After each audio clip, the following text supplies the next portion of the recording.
Okay, it's a balmy 3 o'clock in the morning.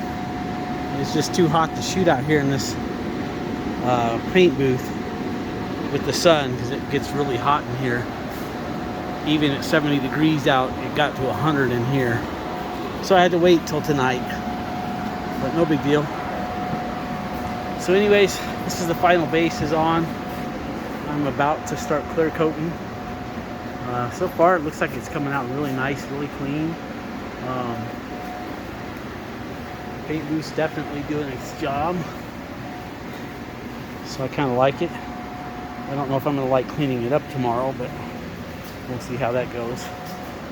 Anyways, so this is final base before I start clearing. I'm going to start clearing here in about 10 minutes. I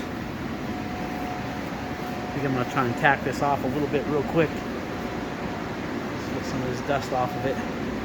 But other than that, it's coming out pretty decent. Be nice to see it in the sun tomorrow. Take a couple of pictures while I'm doing this real quick.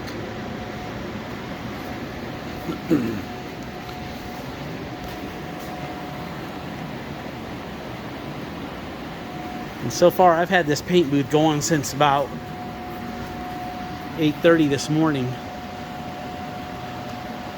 All you people that were worried about it blowing breakers and all that stuff, it's not blowing